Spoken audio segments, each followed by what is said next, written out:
అమ్మ మంచిది. మరి అందరికీ పేరు పేరు వరుసన మరొకసారి వందనములు తెలియజేయుచున్నాను. మంచిది. ఈరోజు మరి ఆ, మరి బైబిల్ నాలెడ్జ్ మీకు ఎంత ఉందో కొన్ని ప్రశ్నలు జవాబులు వేసుకుంటూ ఒక అంశాన్ని మనము మరి ఆలోచన చేద్దాము. మంచిది. మరి ఆ, నేను మిమ్మల్ని ఒక ప్రశ్న అడగాలని నేను అనుకుంటున్నాను. ఏంటి ఆ ప్రశ్న అన్నప్పుడు ఎవరైనా కూడా మరి తెలిసిన వాళ్ళు ఎవరైనా కూడా సమాధానం చెప్పుటకు మీరు రెడీగా ఉండవలసిందిగా నేను మనవి చేస్తున్నాను.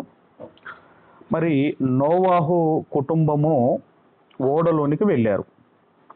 నోవాహు ఫ్యామిలీ ఓడలోనికి వెళ్ళారు కదండి.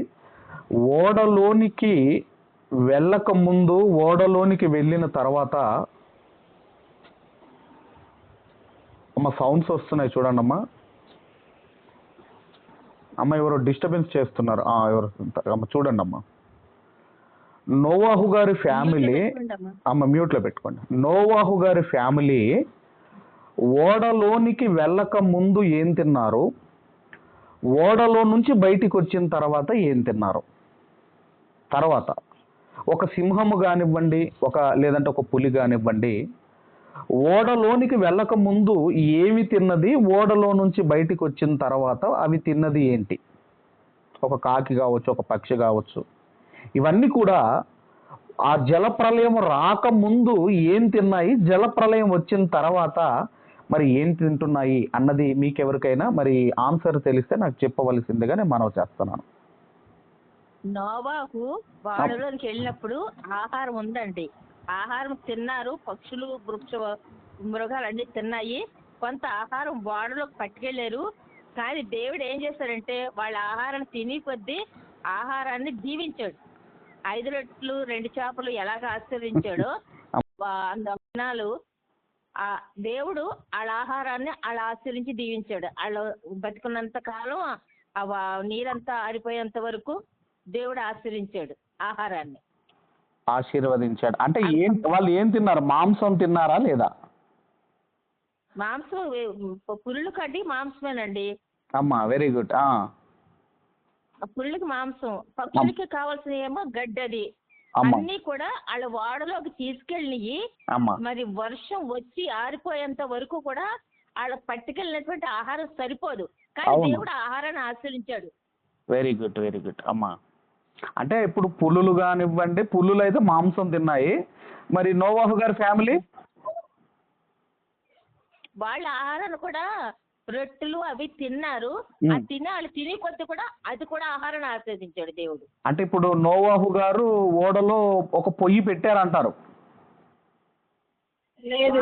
పొయ్యి పెట్టారని కాదు కానండి, వాళ్ళు ఆహారం ఏం పట్టుకెళ్లారో ఆ ఆహారాన్ని దేవుడు ఆశీర్వదించాడు. ఓకే. ఇప్పుడు ఓడలో ఎన్ని రోజులు ఉన్నారమ్మా?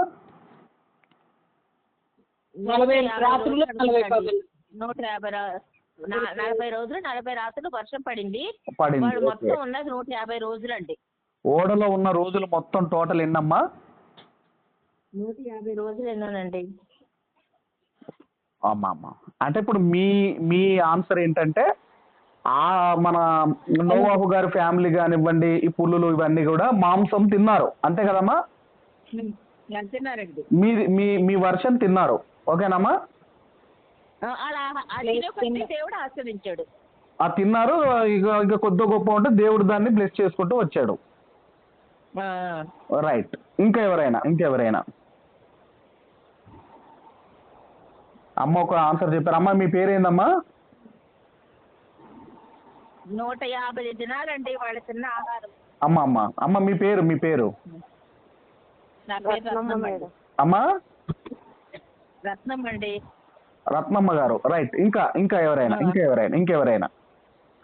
నా పేరు నయోమి అండి. నయోమి అమ్మ చెప్పమ్మా. నోవాహు గారు ఓడ తయారు చేసినాక ఓడలోనికి ప్రవేశించేటప్పుడు దేవుడు తనతో పాటుగా కొన్ని జంతువుల్ని, కొన్ని పక్షుల్ని, అన్ని రకాల జీవరాశుల్లో 2 చొప్పున లోపలికి ప్రవేశింపజేసుకోమని చెప్పారు, ఆజ్ఞిచ్చారు.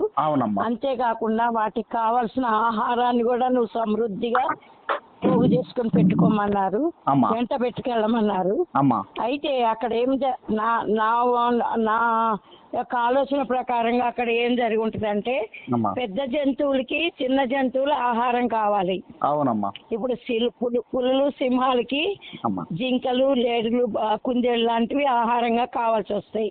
అమ్మా అయితే పక్షులు లాంటి వాటికి గింజలు ఆకులు విత్తనాలు లాంటివి కావాల్సి వస్తాయి. Very good. అలా ఏ జాతి వాటికి ఆ జాతి వాటికి అవి తినే ఆహారాన్ని ఆయన పెట్టుకున్నారు.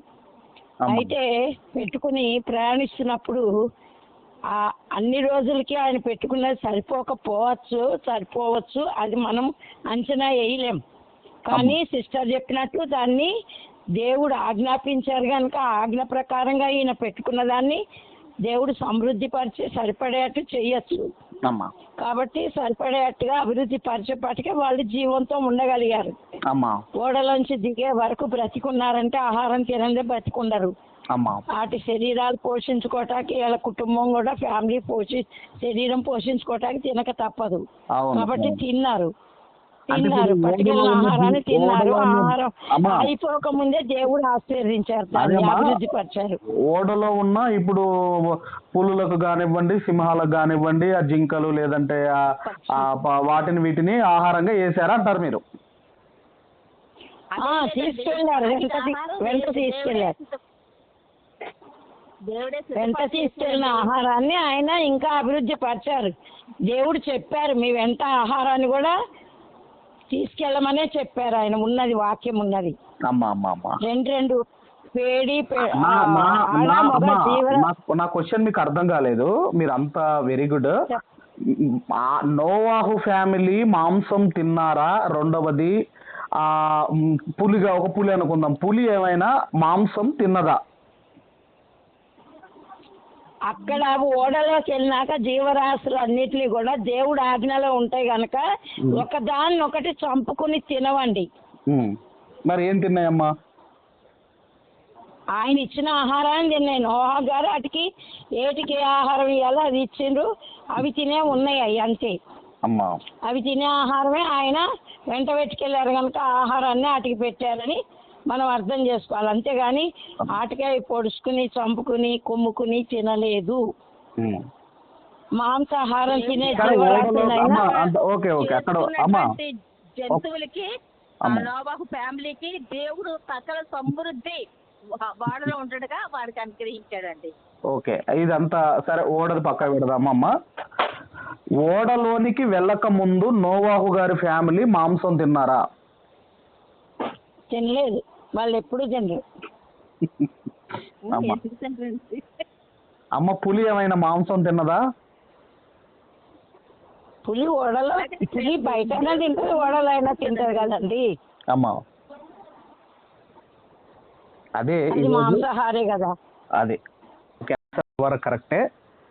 ఈరోజు అందుకే ఒక అద్భుతమైన అంశాన్ని మీకు చెప్పాలని ఆశపడుతున్నాను. మీరు లాస్ట్ వరకు కొంచెం టైం చూసుకోకండి, శ్రద్ధగా వినండి. తర్వాత అంతా అయిపోయిన తర్వాత మరలా మీకు ఏమైనా డౌట్స్ వస్తే నన్ను అడగండి, ఓకేనమ్మా?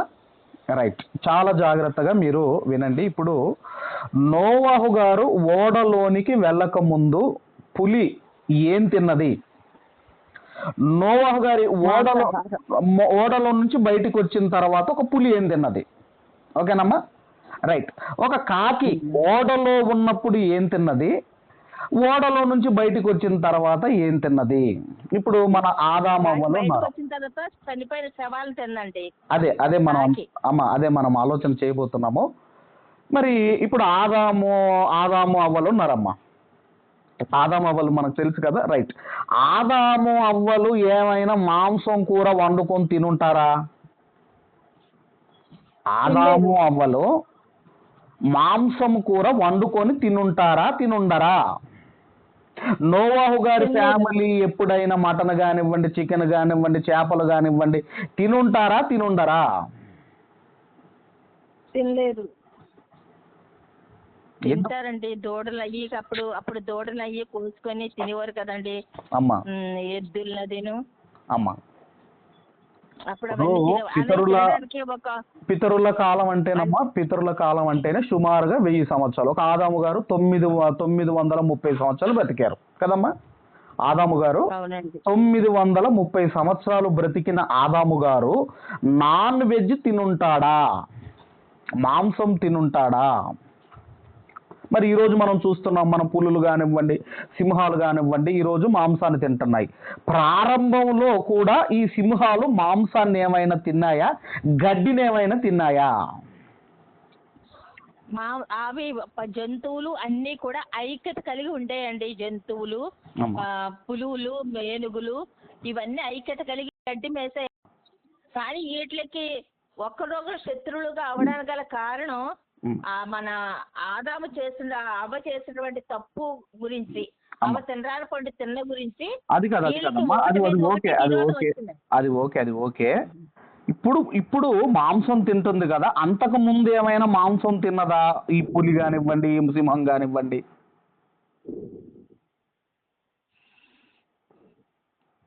చాలా జాగ్రత్తగా మీరు వినండి. ఈరోజు మరి క్రైస్తవులమైన మనకు తిండి విషయంలో ఆంక్షలు లేవు. గుర్తుంచుకోండి బాగా. అంగడిలో దొరికేది అంటే ఇప్పుడు మార్కెట్లో దొరికేది ఏదైనా, మాంసము ఏదైనా ఈరోజు మనం తినొచ్చు. ఎందుకంటే తిండి విషయంలో దేవుడు మనకు ఆంక్షలు ఇవ్వలేదు. ఇప్పుడు కొంతమంది చికెన్లు, మటన్లు, ఫిష్లు అవి ఇవి తింటారు, కొంతమంది బర్డ్స్ తింటారు, కొంతమంది గబ్బిలాలు తింటారు, కొంతమంది పాములు తింటారు, కొంతమంది పురుగులు, జిల్ల పురుగులు, రకరకాల దేశాల్లో రకరకాలు తింటూ ఉంటారు. మనందరికీ తెలుసు. అయితే ఏమి తినాలో ఏమి తినకూడదో అన్న లిస్టు ఎవరికి ఇచ్చాడు అంటే ఇశ్రాయేలీయులకు ఇచ్చాడు. మనకు తెలుసు, ఒక అధ్యాయమే ఉంటుందండి వాళ్ళకు. పవిత్రమైనవి, అపవిత్రమైన జంతువులు, పవిత్రమైన జంతువులు, పవిత్రమైన పక్షులు, అపవిత్రమైన పక్షులు అని ఇశ్రాయేలీయులకు కొన్ని జంతువులు తినమన్నాడు, కొన్ని జంతువులను దేవుడు తినొద్దు అన్నాడు. ఏ ఇశ్రాయేలీయులకి? ఇప్పుడు ఐగుప్తు దేశంలో నుండి కానానుకు బయలుదేరుతా అంటారు కదా వీళ్ళు ఇశ్రాయేలీయులు. ఆ టైంలో వీళ్ళకి తిండి విషయంలో దేవుడు కొన్ని ఆంక్షలు ఇచ్చాడు. కానీ ఈరోజు క్రైస్తవులమైన మనకు తిండి విషయంలో ఆంక్షలు లేవు. కాకపోతే మీరు ప్రార్థన చేసుకొని పవిత్రపరుచుకొని దాన్ని మనము భుజించాలి. ప్రభు కూడా ఏమన్నాడంటే, ఇదిగో మనుషుని వెలుపల నుంచి ఇదిగో లోపలికి వెళ్ళింది మనుషుల్ని అపవిత్రపరచదు, కానీ లోపల నుంచి బయటికి వచ్చినదే మనుషుల్ని అపవిత్రపరచును అన్నాడు. కాబట్టి మనం ఆలోచన చేయగలిగితే ఇదిగోనండి, మరి ఈరోజు మనము ఆలోచిస్తున్నాము, ఒక ఆదాము గారు 930 సంవత్సరాలు బ్రతికి నాన్ వెజ్ తినుంటాడా, నాన్ వెజ్ తినకుండా ఉంటాడా? ఎందుకు ఆలోచిస్తున్నాము అన్నప్పుడు అండి, బైబిల్ను మనము చాలా జాగ్రత్తగా మనం ఆలోచించాలి. ఏదైనా చెప్పినప్పుడు దానికి ఏముండాలి అంటే దానికి ఒక బేస్ ఉండాలి. దానికి మనం చెప్పిన దానికి ఆధారం ఉండాలి. ఆధారము లేనప్పుడు మనము ఏది కూడా మనము చెప్పకూడదు. మరి ఇప్పుడు మనం ఆలోచిస్తున్నాము, దేవుడు మరి ఏదేను తోటలో ఉన్నప్పుడు ఆదామవ్వలు ఏం తిన్నారు అంటే మనం ఎవరైనా చెప్పొచ్చు, వాళ్ళు ఏం తిన్నారు అంటే ఫ్రూట్స్ తిన్నారు, ఫలాలు తిన్నారని మనం చెబుతాం. కానీ మీరు ఆలోచన చేయగలిగితే 930 సంవత్సరాలు బ్రతికిన ఒక ఆదాము గారు కావచ్చు, లేదంటే అతని భార్య ఈ అవ్వమ్మ కావచ్చు, వీళ్ళు ఏ రోజైనా మాంసము తిన్నారా? వీళ్ళు ఏ రోజైనా మాంసం తిన్నారా? ఒక పులి కావచ్చు, ఒక పులి కావచ్చు, లేదంటే ఒక సింహం కావచ్చు, ఏ రోజైనా మాంసము తిన్నదా? ఎప్పుడు తినటం ప్రారంభమైందో ఇవన్నీ కూడా బైబుల్లో నుండి మనకు అర్థం కావాలి. బైబుల్లో నుండి మనకు ఇదిగో ఆధారం కావాలి. అసలు దేవుడు ఎప్పుడు మరి పర్మిషన్ ఇచ్చాడు, ఇవన్నీ కూడా మనం చాలా జాగ్రత్తగా బైబిల్లో నుంచి మనం చదవగలిగితే దయచేసి ఇప్పుడు అందరం కూడా దయచేసి ఆదికాండము 5వ అధ్యాయము 5వ వచనాన్ని మనం చదువుకుందాం. ఆదికాండము 5వ అధ్యాయం 5వ వచనములో, ఆదాము బ్రతికిన దినములన్నీ 930 ఏండ్లు, అప్పుడు అతడు మృతి పొందెను. 930 సంవత్సరాలు బ్రతికిన ఆదాము గారు ఆయన మాంసము నాన్ వెజ్ తిన్నాడా అంటే ఆదాము గారు మాంసం తినడానికి పర్మిషన్ లేదు. ఆదాము గారు మాంసం తినడానికి పర్మిషన్ లేదు. ఎందుకంటేనండి దేవుడు ప్రారంభ మానవులకు లేదంటే మనుషులకు ఏమి తినమన్నాడు, జంతువులను పక్షులను ఏమి తినమన్నాడో ఒక 2 వచనాలు మీరు చాలా జాగ్రత్తగా జ్ఞాపకం చేసుకోండి. ఒక 2 వచనాలు ఏంటంటే, ఏంటి ఆ 2 వచనాలు అంటే ఆదికాండం 1వ అధ్యాయము 29వ వచనాన్ని మనం చదువుకుందాం. ఆదికాండము 1వ అధ్యాయము 29వ వచనము. దేవుడు ఇదిగో భూమి మీదనున్న విత్తనములిచ్చు ప్రతి చెట్టును, విత్తనములిచ్చు వృక్ష ఫలములు గల ప్రతి వృక్షమును మీకు ఇచ్చి ఉన్నాను, అవి మీకు ఆహారమగును. ఇక్కడ దేవుడు అంటున్నాడు 2 రకాల చెట్లు. ఒకటి విత్తనములిచ్చే చెట్లు. విత్తనములు అంటే ఇప్పుడు మనం పెసర్లు, బొబ్బెర్లు, కందులు, శనగలు, పల్లీలు ఇవన్నీ ఉంటాయి కదండి. విత్తనములిచ్చే చెట్లు, వీటిని స్ప్రౌట్స్ అంటాం, మనం మొలకెత్తిన గింజలు అనుకొని అంటాం కదండి. విత్తనములిచ్చే చెట్లున్నాయి, అలాగే ఫలాలిచ్చే చెట్లున్నాయి. 2 రకాల చెట్లున్నాయి. విత్తనాలిచ్చే చెట్లున్నాయి, అలాగే ఫలాలిచ్చే చెట్లున్నాయి. ఇప్పుడు ఈ విత్తనాలు, ఈ తర్వాత ఈ ఫ్రూట్స్, ఈ ఫలాలు మీకు ఆహారముగా ఇచ్చుచున్నాను, మీకు ఆహారముగా ఇచ్చుచున్నాను.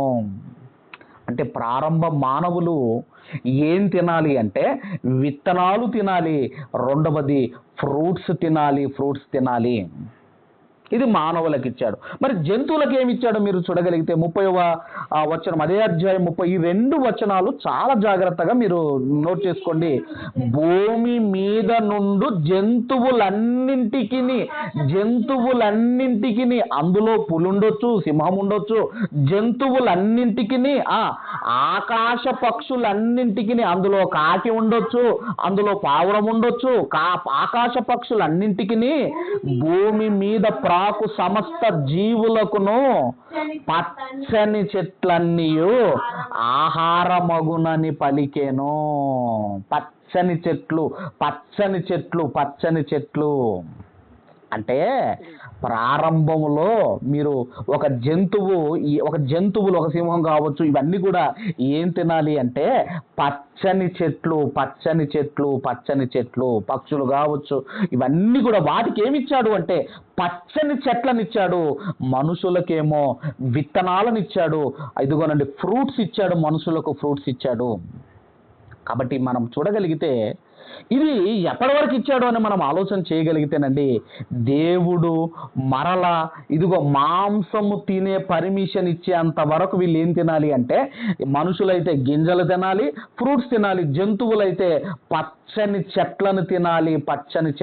అంటే ప్రారంభములో ఉన్న పులులు, సింహాలు ఏం తిన్నాయంటే పచ్చని గడ్డిని తిన్నాయి. ఎందుకంటే వాటికి మాంసము తినే పర్మిషన్ దేవుడు వాటికి ఇవ్వలేదు.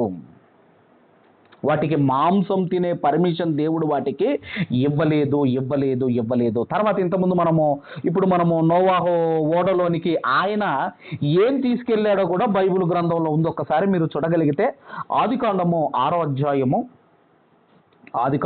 6వ అధ్యాయము దయచేసి 21వ వచనాన్ని మనం అందరము కూడా చదువుకుందాం. 21వ వచనాన్ని మనం అందరం కూడా చదువుకుందాము.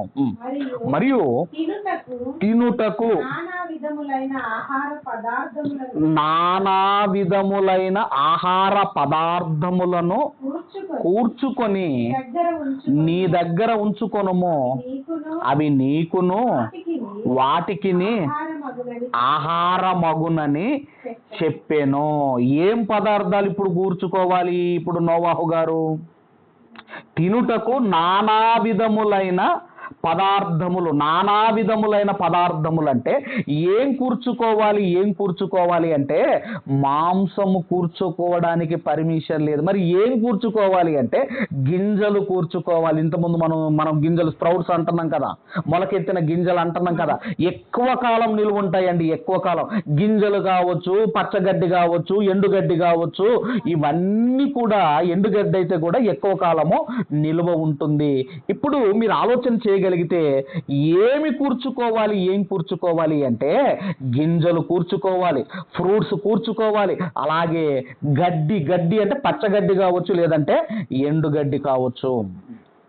అందుకేనండి ఒకవేళ ప్రారంభంలో పులి గనక మాంసం తినేదే అయితే ఇప్పుడు నోవాహు గారిని, అందులో ఉన్న ఈ క్రూర జంతువులు ఇవన్నీ కూడా అందులో ఉన్న నోవాహు గారి ఫ్యామిలీని బ్రతకనిస్తాయండి? మీరు ఆలోచించండి.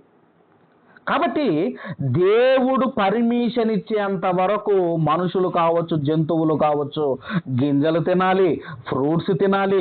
జంతువులైతే పచ్చని చెట్లు తినాలి, పచ్చని చెట్లు. అది అందులో గడ్డి కావచ్చు, ఎండుగడ్డి కావచ్చు, అందులో పచ్చి గడ్డి కావచ్చు. కాబట్టి మనం ఆలోచన చేయగలిగితే మరి ఇదిగోనండి, ఓడలోనికి దేవుడు చేపలను ఎందుకు ఎక్కేయలేదు? చేపల్ని ఓడలోనికి దేవుడు ఎందుకు ఎక్కించలేదు? ఎందుకు ఎక్కించలేదంటేనండి, జలప్రలయము రావటం వల్ల, వరదలు రావటం వల్ల చేపలకు పెద్ద ప్రమాదం ఏమీ ఉండదు. ఎందుకంటే నీటిలో ఉండే జీవులు కాబట్టి, నీటిలో ఉండే జీవులు కాబట్టి వాటికి ప్రమాదం లేదు గనుక ఇదిగోనండి, దేవుడు చేపలను ఓడలోనికి ఎక్కించమని దేవుడు నోవాహు గారికి చెప్పలేదు. మరి మనము ఆలోచన చేయగలిగితే ఇప్పుడు ఎంతకాలం ఉన్నారు ఓడలో వీళ్ళు? అది మనకు తెలియాలి, అంతే కదండి. ఎంతకాలం ఉన్నారో ఒకసారి మీరు అందరూ కూడా ఆదికాండము 7వ అధ్యాయము, ఆదికాండము 7వ అధ్యాయము దయచేసి 11వ వచనాన్ని మనం అందరం కూడా చదువుకుందాం. 7వ అధ్యాయము 11వ వచనము. నోవాహు వయస్సు యొక్క 600 సంవత్సరము 2వ నెల 17వ దినమున మహా అగాధ జలముల ఊటలన్నీ ఆ దినమందే విప్పబడేను. ఇక్కడ మనం ఆలోచన చేయగలిగితే అప్పుడు నోవాహు గారు, జలప్రలయం భూమి మీదకి వచ్చినప్పుడు నోవాహు గారి వయసు ఎంతంటే 600 సంవత్సరాలు 2వ నెల 17వ దినమున భూమి మీదకి జలప్రలయం అనేది రావటం జరిగింది. ఇది లెక్కేసుకోండి. 600 2వ నెల 17వ దినం, 600 2వ నెల 17వ దినం. ఇప్పుడు ఎన్ని రోజులు పడవలో ఉన్నారు వీళ్ళు అని మీరు ఆలోచన. అమ్మా, ఎన్ని రోజులు ఉన్నారమ్మా? అమ్మా 150 రోజులు. అక్కడ ఒకసారి 3వ వచనము, 8వ అధ్యాయం 3వ వచనం చదవండి. 150 దినాలు. 3వ వచనంలో ఏముందమ్మా? అప్పుడు నీళ్లు భూమి మీద నుండి క్రమక్రమముగా తీసిపోవుచుండెను. 150 దినములైన తర్వాత నీళ్లు తగ్గిపోయాను. అప్పటికి 150 దినములు అయ్యాయటండి. ఇప్పుడు ఎన్ని రోజులు అయ్యాయట? 150 దినములు. 150 దినములు అంటే ఎన్ని నెలలు? నెలకు 30 రోజులు వేసుకోండి. నెలకి 30 రోజులు వేసుకోండి. 5 నెలలు. ఎన్ని నెలలమ్మా? 5 నెలలు. 5 నెలలు ఇప్పుడు ఓడలోనే ఉన్నారు, ఇంకా దిగలేదు, ఓడ దిగలేదు. తర్వాత 4వ వచనం చూడండి. 4వ వచనము, 7వ నెల 10వ దినమున ఓడ అరారత్ కొండ మీద నిలిచాను. 7 నెలలు అయిందండి. 7 నెలల 7వ నెల 17వ దినము, 7వ నెల 17వ దినము అంటే 7 నెలలు. ఇక్కడికి 7 నెలలు అయిందండి. 7 నెలలు అయిన తర్వాత ఇంకా మీరు అలాగే మీరు ఇంకా కొద్ది కిందికి వద్దాము. మీరు ఇంకొద్ది కిందికి వద్దాము. తర్వాత మీరు ఎక్కడికి మనం డైరెక్ట్ ఎక్కడ చదువుదామంటే 13వ వచనం చదువుదాము. 13వ వచనం. మరియు 601వ సంవత్సరము మొదటి నెల తొలి దినమున నీళ్లు భూమి మీద నుండి ఇనికిపోయేను. నోవాహు ఓడ కప్పు తీసి చూచినప్పుడు నేల ఆరి ఉండెను. ఇప్పుడు 600 సంవత్సరాలు 2వ నెల 17వ దినము. ఇప్పుడు ఇక్కడ ఎన్ని సంవత్సరాలు అవుతుంది? ఇక్కడ 601వ సంవత్సరము మొదటి నెల మొదటి దినము దగ్గర 11 నెలలు అవుతుంది ఇక్కడికి. సరే, వెంటనే దిగాడా? వెంటనే దిగలేదు. మళ్ళీ ఇంకా మీరు ఆలోచన చేయగలిగితే అదే అధ్యాయము 14వ వచనాన్ని చదువుకుందాం. 8వ అధ్యాయం 14వ వచనం. 2వ నెల అంటే 601వ సంవత్సరం 2వ నెల 27వ దినమున భూమి ఎండి ఉండెను. అప్పుడు దేవుడు వీళ్ళను ఫ్యామిలీ, నోవాహు గారి ఫ్యామిలీని, జంతువులన్నింటినీ బయటికి రమ్మన్నాడు. ఎప్పుడు రమ్మన్నాడు? 601 సంవత్సరము 2వ నెల 27వ దినమున భూమి ఎండి ఉండే. నోవాహు గారు ఎప్పుడు వెళ్ళారు? 600 సంవత్సరము 2వ నెల 17. ఇక్కడ 601 సంవత్సరము 2వ నెల 27వ రోజున. అంటే 1 సంవత్సరము 10 రోజులు. 1 సంవత్సరం 10 రోజులు అంటే 3. ఇప్పుడు 30 రోజులు వేసుకోండి, సంవత్సరానికి 30 రోజులు వేసుకోండి, మన నెలకు 30 రోజులు వేసుకోండి. నెలకు 30 అంటే 12 నెలలకు 360. 360 ప్లస్ ఈ 10 దినాలు టోటల్గా 370 రోజులు ఓడలోనే నోవాహు గారి కుటుంబం ఉన్నది. చాలా జాగ్రత్త క్యాల్కులేషన్ చేసుకోండి. 370 రోజులు, 370 దినములు నోవాహు గారి ఫ్యామిలీ ఓడలోనే ఉన్నారు. అంటే 1 సంవత్సరం మీద 10 దినములు, 1 సంవత్సరం మీద 10 దినములు ఓడలోనే ఉన్నారు. ఆ తర్వాత దేవుడు బయటికి రమ్మన్నాడు. ఇప్పుడు మనము 9వ అధ్యాయాన్ని మనం చదువుకుందాం. ఆదికాండము 9వ అధ్యాయము, ఆదికాండం 9వ అధ్యాయము 3వ వచనాన్ని చాలా జాగ్రత్తగా మనం చదువుకుందాం. 3వ వచనం అమ్మ, చాలా జాగ్రత్తగా. దేవుడు మనుషులకు మాంసము ఎప్పుడు తినమని పర్మిషన్ ఇచ్చాడో ఇప్పుడు మనం చదువుతున్నాము. ప్రాణము గల సమస్త చరములు మీకు ఆహారమగును. ఇక్కడ చెబుతున్నాడండి. ఎప్పుడు ఇదిగోనండి, ఆది కాండంలోనేమో విత్తనములు, తర్వాత ఫలములు మీకు ఆహారం అన్నాడు. ఇప్పుడు 9వ అధ్యాయానికి వచ్చేసరికి ఇక్కడ అంటున్నాడు ప్రాణము గల సమస్త చరములు. చరములు అంటే కదిలేటివి. మాంసము మీకు ఆహారమగును. అప్పటి వరకు దేవుడు మనుషులకు మాంసం తినే పర్మిషన్ దేవుడు ఇవ్వలేదు. లేదు, తిన్నారండి. ఒకవేళ ఆదామవ్వలు తిన్నారు, నోవాహు తిన్నారు అంటే ఒక రిఫరెన్స్ చూపించండి. తిన్నారు అనడానికి, మాంసం తిన్నారు అనడానికి రిఫరెన్స్ ఉండాలి. కానీ ఇక్కడ దేవుడు అంటున్నాడు, ఎప్పుడు చెబుతున్నాడు అంటే జలప్రలయం అయిపోయిన తర్వాత, బయటికి వచ్చిన తర్వాత నోవాహు గారితో చెబుతున్నారు ప్రాణము గల సమస్త చరములు మీకు ఆహారమగును. పచ్చని కూర మొక్కలను ఇచ్చినట్లు వాటిని మీకు ఇచ్చి ఉన్నాను. ప్రారంభములో పచ్చని మొక్కలు, ఫ్రూట్స్, గింజలు నేను మీకు ఇచ్చాను కదా. ఇదిగో ఇప్పుడు చలములు గల అంటే కదిలే వాటిని మీకు ప్రాణులను మీకు ఇదిగో ఆహారముగా ఇచ్చుచున్నాను. ఇప్పుడు మీరు మాంసం తినండి. మాంసము తినే పర్మిషన్ ఎప్పుడు వచ్చింది? ఇదిగోనండి, ఓడలో నుంచి బయటికి వచ్చిన తర్వాత నోవాహు గారితో దేవుడు చెబుతున్నాడు ఈ మాంసం కూడా మీరు ఎలా తినాలి అంటే కొన్ని కండిషన్స్ చెప్పాడండి దేవుడు. 4వ వచనం మనం చూడగలిగితే, ఆయనను మాంసము దాని రక్తముతో మీరు తినకూడదు, రక్తమే దాని ప్రాణము. మాంసమునటండి రక్తముతో తినకూడదట. ఇది ఇశ్రాయేలీలకు వర్తిస్తుంది, ఇది క్రైస్తవులమైన మనకు వర్తిస్తుంది. రక్తముతో మాత్రము మీరు మాంసమును తినకూడదు. జంతువులకు కూడా ఎప్పుడు మాంసం తినాలనే పర్మిషన్ వచ్చిందో మీరు చూడగలిగితే 5వ వచనాన్ని కూడా మనం చదువుకుందాం. మరియు మీకు ప్రాణమైన మీ రక్తమును గూర్చి విచారణ చేయుదును, దాని గూర్చి ప్రతి జంతువును, నరులను విచారణ చేయుదును. ప్రతి నరుణ్ణి ప్రాణమును గూర్చి వాని సహోదరుణ్ణి విచారణ.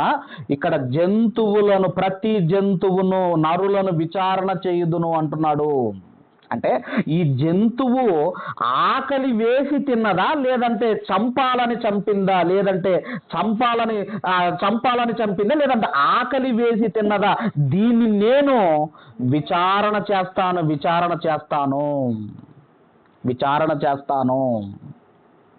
అంటే ఒక జంతువుకు విచారణ ఉన్నది, మనుషులకు కూడా విచారణ ఉన్నది. రక్తముతో మాత్రం మీరు తినకూడదు. అంటే మనుషులకు మాంసం తినే పర్మిషన్ ఎక్కడ వచ్చిందంటే జంతువులకు మనుషులకు ఆదికాండం 9వ అధ్యాయము ఈ 3, 4, 5 వచనాలలో మనకు కనబడుతుంది. మాంసము తినే పర్మిషన్ వచ్చిందండి. మాంసము తినే పర్మిషన్ వచ్చింది. అప్పటి వరకు పక్షులు కావచ్చు, అప్పటి వరకు జంతువులు కావచ్చు, అప్పటి వరకు మనుషులు కావచ్చు, వాటికి మాంసం తినే పర్మిషన్ దేవుడు వాటికి ఎవ్వరికి కూడా ఇవ్వలేదు. అందుకేనండి ఆదామవ్వలు మాంసం తినలేదు. నోవాహు గారి కుటుంబము ఇదిగో జల ప్రళయములో ఉన్నంత వరకు కూడా వాళ్ళు కూడా ఆ జల ప్రళయం నుంచి బయటకు వచ్చి దేవుడు పర్మిషన్ ఇచ్చేంత వరదా కూడా వాళ్ళు మాంసము తినలేదు. లేదండి తిన్నారు అంటే ఆధారం ఏంటి బైబిల్లో? ఎందుకంటే ఇక్కడ క్లియర్గా మనకు కనబడుతుంది. ఇదిగో 9వ అధ్యాయంలో దేవుడు మనకు ఇదిగో వాళ్ళకి నరులకు మనుషులకు దేవుడు పర్మిషన్ ఇస్తున్నాడు. కాబట్టి అప్పటి వరకు అందుకేనండి నోవాహు గారు ఓడలో పొయ్యి కూడా వెలిగించడానికి వీల్లేదు. పొయ్యి కూడా ఎందుకు వెలిగించడానికి వీల్లేదంటే ఇప్పుడు పొయ్యి వెలిగించాడు అనుకోండి, పొగ ఉంటుంది. పొగ ఏం చేయాలి? అది బయటికి వెళ్ళాలి. అది బయటికి వెళ్ళాలి అంటే ఈయన ఏం చేయాలి? మళ్ళీ ఇదిగోనండి ఆ డోర్లు అవన్నీ ఓపెన్ చేయాలి. కానీ దేవుడు ఇదిగోనండి బయటికి రమ్మన్నంత వరకు కూడా అతను ఎక్కడ ఉండాలి? ఓడలోనే ఉండాలి. ఇప్పుడు ఎన్ని రోజులు ఉన్నాడు ఓడలో? 370 దినములు ఉన్నాడు. అంటే 1 సంవత్సరము 10 దినములు ఓడలోనే ఉన్నాడు.